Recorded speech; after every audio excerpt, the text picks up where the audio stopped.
Social മീഡിയയിൽ ട്രോളുകൾ കണ്ടു. രാജീവ് ചന്ദ്രശേഖറിന്റെ സാന്നിധ്യത്തിൽ സോഷ്യൽ മീഡിയ അല്ല ട്രോൾ ചെയ്തത്, മന്ത്രി മുഹമ്മദ് റിയാസാണ് ഏറ്റവും നന്നായിട്ട് ട്രോൾ ചെയ്തത്. നമ്മൾ അദ്ദേഹത്തിന്റെ ബൈറ്റ് എടുക്കാൻ ചെല്ലുകയാണ് മീഡിയ. അപ്പോൾ നിങ്ങൾ ആ വേദിയിൽ നോക്കും, അവിടെ ഒരാൾ ഇരിക്കുന്നുണ്ടല്ലേ നോക്കുമ്പോൾ എനിക്ക് പുലിവാൽ കല്യാണത്തിൽ ലാലു ലക്സ് ജഗദീനെ വിളിച്ച് പറയുന്ന പോലെ തോന്നിയത്. ആ കസേരയിൽ കയറിയിരിക്കുന്നവൻ അവനെ ഇറക്കി വിട് എന്ന് പറയുന്ന പോലെയാണ് തോന്നിയത്. അത് എന്തൊരു കോമഡിയാണ്. അദ്ദേഹം അവിടെ ഇരുന്ന് മുദ്രാവാക്യം വിളിക്കുന്നു. ഉദ്ഘാടന ചടങ്ങിന് കുറേ മുമ്പ് അവിടെ വന്നിരിക്കുന്നു.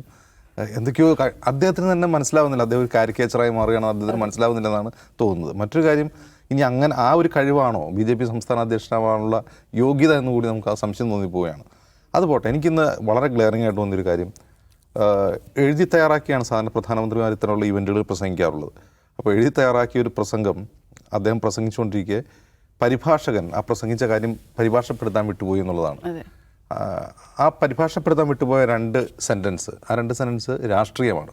ഒരു കാരണവശാലും ഒരു നാഷണൽ പ്രൊമിനൻസ് ഉള്ള ഒരു പോർട്ട് ഉദ്ഘാടനത്തിന് പ്രധാനമന്ത്രി പ്രസംഗിക്കുമ്പോൾ തെരഞ്ഞെടുപ്പ് റാലി പ്രസംഗിക്കുന്നവർ പ്രസംഗിക്കാൻ പാടില്ലല്ലോ.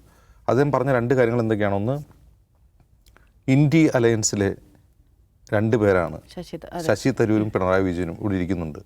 അത് ആ കാഴ്ച ചിലരുടെ ഉറക്കം കെടുത്തും എന്നാണ് അദ്ദേഹം പറഞ്ഞൊരു കാര്യം. ഇപ്പോൾ ഇന്ത്യ അലയൻസ് എന്ന് പറഞ്ഞത് ഈ പരിഭാഷകന് മനസ്സിലായില്ല, അത് ഇന്ത്യൻ എയർലൈൻസ് എന്ന് മറ്റാണ് കേട്ടത്. അത് അദ്ദേഹത്തെ ആ പരിഭാഷകന് കുറ്റപ്പെടുത്താൻ കഴിയില്ല. കാരണം ഒന്ന്, എഴുതി തയ്യാറാക്കിയ പ്രസംഗത്തിലുള്ള വരികളല്ലാതെ ഇദ്ദേഹം പരിഭാഷപ്പെടുത്താൻ വേണ്ടി സ്റ്റേജിലേക്ക് കയറുമ്പോൾ തന്നെ ഒരു SPG ഉദ്യോഗസ്ഥ മന്ത്രിയോട് പറഞ്ഞിരുന്നു, എഴുതി തയ്യാറാക്കിയ പ്രസംഗമല്ലാത്ത ചില വരികൾ കൂടി ഇതിലുണ്ടാവും, നിങ്ങൾ ശ്രദ്ധിക്കണമെന്ന് പറഞ്ഞിരുന്നു. അപ്പോൾ സ്വാഭാവികമായിട്ടും അദ്ദേഹം നേരത്തെ ട്രാൻസ്ലേറ്റ് വെച്ചിരിക്കുന്നതിന് അപ്പുറമുള്ളൊരു കാര്യം അദ്ദേഹം കേൾക്കുകയാണ്. അദ്ദേഹം ഒരു ഹിന്ദി ഭാഷാ പണ്ഡിതനാണ്, BJP കാരനാണ്. അദ്ദേഹം സ്വയം പറഞ്ഞ ഞാൻ BJP കാരനാണ്, ഹിന്ദി ഭാഷാ അധ്യാപകനാണ്, റിട്ടയർ ചെയ്ത ആളാണ്, മൻ കി ബാത്ത് ഉൾപ്പെടെ ട്രാൻസ്ലേറ്റ് ചെയ്യുന്ന ആളാണ് ദൂരദർശന് വേണ്ടി. അപ്പോൾ അത്രയും ഹിന്ദി ഭാഷയിൽ നിഷ്ണാതനായ ഒരു മനുഷ്യൻ ഈ പ്രധാനമന്ത്രി പറഞ്ഞത് മനസ്സിലായില്ല എന്ന് പറഞ്ഞാൽ അതിനർത്ഥം അദ്ദേഹം പറഞ്ഞതിലൊരു പ്രശ്നമുണ്ടെന്നാണ്. ഇത് ഇന്ത്യ അലയൻസ് എന്ന് വിളിക്കുന്നത് BJPയുടെ ട്രോളുകളാണ് ഇന്ത്യ മുന്നണിയെ.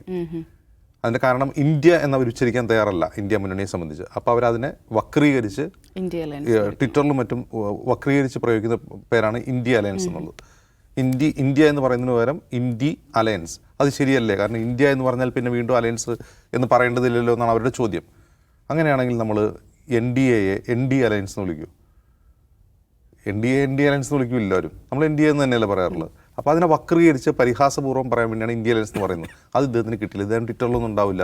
അതുകൊണ്ട് ഈ ട്വിറ്റർ ട്രോളുകളുടെ ഭാഷയിൽ പ്രധാനമന്ത്രി സംസാരിക്കും, രാഷ്ട്രത്തിൻ്റെ പ്രധാനമന്ത്രി സംസാരിക്കുമെന്ന് അപ്പോൾ അവൻ പ്രതീക്ഷിച്ചില്ല. അദ്ദേഹം അത് കേട്ടത് ഇന്ത്യൻ എയർലൈൻസ് എന്നാണ്. അത് അങ്ങനെ തന്നെ വേറെ എന്തൊക്കെയോ പറഞ്ഞ്, അദ്ദേഹം മനസ്സിലാവാത്ത കാര്യം വേറെ എന്തൊക്കെയോ പറഞ്ഞ് അദ്ദേഹം പരിഭാഷപ്പെടുത്തി. മറ്റൊരു പ്രധാനപ്പെട്ട കാര്യം, അതും രാഷ്ട്രീയമാണ്. അദ്ദേഹം പറഞ്ഞത് വിഴിഞ്ഞം പദ്ധതിയുടെ ഉദ്ഘാടന വേളയിൽ തുറമുഖ മന്ത്രി VN വാസവൻ പ്രസംഗിക്കുമ്പോൾ അദ്ദേഹം പറഞ്ഞു, അദാനി ഞങ്ങളുടെ പാർട്ട്ണറാണ് എന്ന് പറയുന്നു. നമ്മുടെ രാജ്യത്തെ ഒരു കമ്മ്യൂണിസ്റ്റ് മന്ത്രിസഭാംഗം രാജ്യത്തെ ഒരു വലിയ ഇൻഡസ്ട്രിയലിസ്റ്റിനെ, അദാനിയെ പോലുള്ള ഇൻഡസ്ട്രിയലിസ്റ്റിനെ തങ്ങളുടെ പാർട്ട്ണറാണ് എന്ന് പറയുന്നത് രാജ്യത്ത് ഉണ്ടായ വലിയ മാറ്റമാണ്. ഒരു കാരണവശാലും ഒരു പ്രധാനമന്ത്രി രാജ്യത്തിൻ്റെ ഒരു നാഷണൽ പ്രൊമിനൻസ് ഉള്ള ഒരു പോർട്ട് ഉദ്ഘാടനം ചെയ്യുമ്പോൾ പറയാനേ പാടില്ലാത്ത വാക്കാണത്. അതിന് പല കാരണങ്ങളുണ്ട്. ഒന്ന്, എന്തുകൊണ്ടാണ് അദാനി സംസ്ഥാന സർക്കാരിൻ്റെ പാർട്ട്ണർ ആവുന്നത്? എന്തുകൊണ്ടാണ്? PPP എന്ന് പറയുന്നൊരു മോഡൽ കൊണ്ടുവന്നു എന്നുള്ളതുകൊണ്ടാണ്. PPP പ്രൈവറ്റ് പബ്ലിക് പാർട്ട്ണർഷിപ്പാണ്. അപ്പോൾ അങ്ങനെ നടക്കുമ്പോൾ അതിലൊരു വലിയ ഇൻഡസ്ട്രിയലിസ്റ്റ്, രാജ്യത്തെ ഏറ്റവും വലിയ കുത്തക മുതലാളി അതിൽ പാർട്ട്ണറാവുന്നു. അത് ആ PPP മോഡൽ എന്ന് പറയുന്നത് കേന്ദ്ര സർക്കാരിൻ്റെ കൂടി പോളിസിയുടെ ഭാഗമായിട്ടാണ് അങ്ങനെ ഉണ്ടാകുന്നത്. കേന്ദ്ര സർക്കാരാണ് ആ പോളിസി ചേർത്തത്, അത് മോദി സർക്കാരല്ല പോളിസി ചേർത്തത്, അതിനു മുമ്പ് മൻമോഹൻ സിംഗ് സർക്കാരാണ്. അപ്പോൾ അദാനി ഇതിൽ പാർട്ട്ണർ ആവുന്നത് എന്തുകൊണ്ടാണ്? വേറെ ആരും ഇത് ബിഡ് ചെയ്യാൻ തയ്യാറായില്ല എന്നുള്ളതുകൊണ്ടാണ്. അതിനു മുമ്പ് ഒരു ചൈനീസ് കമ്പനി ഇതിന് ബിഡിങ്ങിന് വേണ്ടി ശ്രമിച്ചിരുന്നു, മൻമോഹൻ സിംഗ് സർക്കാരിൻ്റെ കാലത്ത്. അന്ന് LDF ആണ് ഇവിടെ ഭരിക്കുന്നത്. അപ്പോൾ സുരക്ഷാ പ്രശ്നങ്ങൾ ചൂണ്ടിക്കാട്ടി, ചൈനീസ് കമ്പനി ആയതുകൊണ്ട് സുരക്ഷാ പ്രശ്നങ്ങൾ ചൂണ്ടിക്കാട്ടി കേന്ദ്രം അതിൻ്റെ ആ ബിഡിങ് ക്യാൻസൽ ചെയ്യുകയാണ് ചെയ്തത്. അപ്പോൾ അതിനുശേഷമാണ് ഉമ്മൻചാണ്ടി സർക്കാരിൻ്റെ കാലത്ത് ഈ അദാനി വരുന്നത്. അദാനി വന്ന വഴിയൊക്കെ നമുക്കറിയാം, KV തോമസ് വഴിയാണത് ചർച്ച നടന്നത് ഉമ്മൻചാണ്ടിയുമായിട്ട്. അപ്പോൾ അതിൻ്റെ കരാർ ഒപ്പിടാൻ നേരത്താണ് പിണറായി വിജയൻ ഇതിൽ 6000 കോടിയുടെ അഴിമതി ആരോപിച്ചത്.